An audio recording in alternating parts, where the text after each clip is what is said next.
వందే మాత్రం. నేను మీ journalist Navata. Welcome to R voice. పశ్చిమ బెంగాల్లో సువేందు అధికారి నేతృత్వంలోని బీజేపీ ప్రభుత్వంలో ప్రార్థనా స్థలాల్లో లౌడ్ స్పీకర్ల వినియోగంపై కఠిన నియంత్రణలు అమలు చేయనున్నట్లు స్పష్టం చేశారు.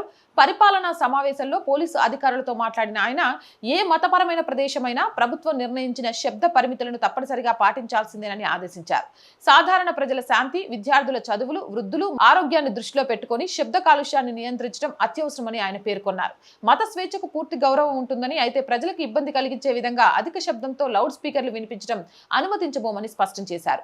ఈ నిబంధనలను అమలు చేసే సమయంలో బలవంతం కాకుండా చర్చలు మరియు అవగాహన ద్వారా సమస్యలను పరిష్కరించాలని పోలీసు అధికారులకు సూచించారు. ప్రార్థన స్థలాల ప్రాంగణాల బయటకు అధిక శబ్దం వెళ్లకుండా చర్యలు తీసుకోవాలని ఆదేశించారు. పండుగల సమయంలో ప్రత్యేక సడలింపులు ఇచ్చారు. దుర్గా పూజ, ఈద్ వంటి ప్రధాన పండుగల సమయంలో ప్రత్యేక పరిస్థితులను పరిగణలోకి తీసుకుంటామని సువేందు అధికారి తెలిపారు. సాంప్రదాయాలు, సంస్కృతిని గౌరవిస్తూ అవసరమైన చోట తగిన నిర్ణయాలు తీసుకుంటామన్నారు. ప్రజల ప్రశాంత జీవనానికి భంగం కలగకుండా అన్ని వర్గాలు పరస్పర గౌరవంతో ముందుకు సాగాల్సిన అవసరం ఉందని ఆయన పిలుపునిచ్చారు. ఏదేమైనా సువేందు అధికారి తీసుకుంటున్న ఒక్కొక్క నిర్ణయం శభాష్ అనిపిస్తున్నాయి. మీరేమంటారు? మీ అభిప్రాయం ఏంటి? కామెంట్ చేయండి. జై హింద్, జై భారత్. అండ్ మోర్ వీడియోస్ కోసం రోజు చెప్తుందేనండి R group of channels, R voice, R political, R Samskruthi, 3 మన ఛానల్సే. So please subscribe our channels. Content బాగుంది అనిపిస్తే లైక్ చేయండి, షేర్ చేయండి. ఆర్థికంగా ఆర్ వాయిస్కి మీ చేయూత చాలా చాలా అవసరం. చేయూతను అందిస్తారని ఆశిస్తున్నా.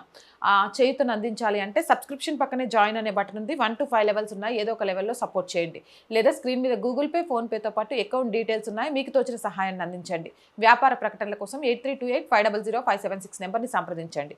జై హింద్, జై భారత్.